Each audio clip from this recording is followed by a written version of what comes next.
नमस्कार, मैं बीरम देव। आज के इस कालांश में हम अध्ययन कर रहे हैं बीए पाठ प्रथम वर्ष, विषय हिंदी साहित्य, इकाई प्रथम। और इसके अंतर्गत कबीर दास के जो शब्द हैं पद नंबर 6 उसकी व्याख्या करेंगे। फिरऊं का फूले फूले, जब 10 मास उरंद मुख होते, 100 दिन काहे भूले। जो जरिए तब कोई भस्म तन, रहे कृमि दल खाई। काचे कुंभ उदकी जूं भरिया, या तन की इहें बड़ाई। जो माँ की सहते नहीं ब्यूरे, जोरी जोरी धन कीना। मुँहे पीछे लेव लेव करे, भूत रहन क्यों दीना। देहरी लो बरी नारी संग हैं, आगे सजन सुहेला। मरहट लो सब लोग कुटुंब भयो, आगे हंस अकेला। राम न रमसी मोह कहा माते, परहों काल बस कुआ। कहें कबीर नर आप बंधायो, जो ललनी भरमी सुआ। संदर्भ प्रस्तुत काव्यांश हमारी पाठ्यपुस्तिका कबीर दास द्वारा रचित शब्द शीर्षक से संकलित किया गया है। प्रसंग कबीर ने इसमें कहा है कि प्राणी संसार में फूला फूला फिरता है, वह व्यर्थ में गर्व घमंड करता रहता है, किंतु मनुष्य जीवन के वास्तविक उद्देश्य को समझ नहीं पाता, उस ओर ध्यान नहीं देता है, वो उसे जानता नहीं है। यह उसके नासमझी है और इसीलिए वो अपने सांसारिक जीवन को व्यर्थ में गवा देता है, विषय वासनाओं में उलझा रहता है, सांसारिक कष्टों को झेलता फिरता रहता है। व्याख्या कबीर कह रहे हैं फिरूं का फूले फूले।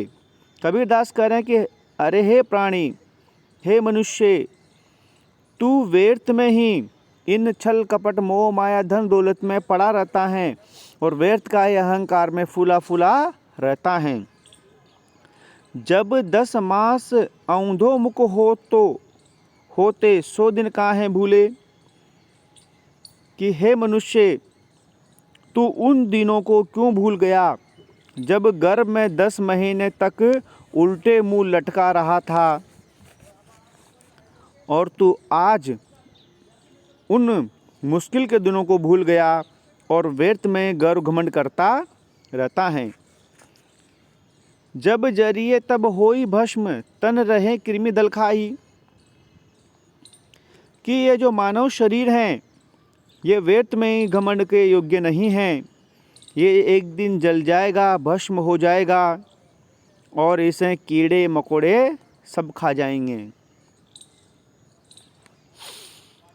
कांचे कुंभ उदकी जो भरिया, या तन ईवे बड़ाई। कि कोई कच्चे घड़े में पानी भर कर देखें तो इससे व्यक्ति की समझदारी नहीं है। कच्चा घड़ा तो पानी से गल जाएगा, नष्ट ही हो जाएगा। इसी प्रकार इस नश्वर शरीर रूपी घड़े को तू विषय वासनाओं के जल से भर कर रख रहा है। ये तुम्हारी नादानी है, नासमझी है। इन विषय वासनाओं से तुम्हारा शरीर नष्ट हो जाएगा। काचे कुंभ उदकी जो बरिया, यह तन रही बड़ाई। जो माँ की सहते नहीं ब्यूरे, जोर जोर धन कीना। कबीर कह रहे हैं कि जिस प्रकार से मधुमक्खी बड़ी मेहनत करके जतन करके एक एक बूंद करके शहद इकट्ठा करती हैं, लेकिन उसका उपभोग वो नहीं कर पाती, उसके छत्ते को कोई तोड़ ले जाता है, उसका उपभोग कोई और कर पाता है। इसी प्रकार है मनुष्य, तुम सांसारिक धन दौलत को इकट्ठा कर रहे हो, लेकिन इसका उपभोग तुम न करके कोई और ही उपभोग करेगा। मुँहे पीछे लेव लेव करे, भूत रहन क्यों दीना। कि एक दिन तुम्हारा यह शरीर मर चुका होगा और तुम घर में पड़े रहोगे, तो लोग कहेंगे इस मुर्दे को लेकर जाओ, इस मुर्दे को जल्दी से जला दो, और पल भर के लिए भी तुम्हें अपने घर के अंदर नहीं रहने देंगे। मुँहे पीछे लेव लेव करे, भूत रहन क्यों दीना। तुरंत तुम्हारे इस मुर्दे शरीर को लोग घर से निकाल कर बाहर ले जाएंगे। डेरी लो बड़ी नारी संग है, आगे सजन सुहेला। और तुम्हारे साथ कोई भी नहीं जाएगा, देहरी तक तुम्हारी धर्मपत्नी आएगी, कुछ आगे तक तुम्हारे सजन सुहेला, आगे तक तुम्हारे कुछ रिश्तेदार सगे संबंधी आएंगे और वो भी तुम्हारा साथ छोड़ देंगे।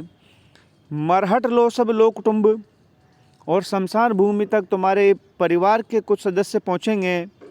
भयो आगे हंस अकेला, और आगे तो है जीव, है मनुष्य, इस जीवात्मा को ही जाना पड़ेगा, कोई तुम्हारा साथ नहीं देगा। इसीलिए कबीरदास कहना चाह रहे हैं कि जब तक तुम्हें यह शरीर मिला है तब तक तुम इसका ईश्वर की भक्ति में ध्यान लगाओ, छल कपट ईर्ष्या लड़ाई झगड़ों को छोड़ दो। विशेष इसमें कबीर ने सहज सरल सुदुक्कड़ी भाषा का प्रयोग किया है। दूसरा बिंदु, उसमें व्यंजना शब्द शक्ति परिलक्षित होती हैं। अनुप्रास, रूपक और दृष्ट अलंकारों की छटा शोभनीय है। धन्यवाद।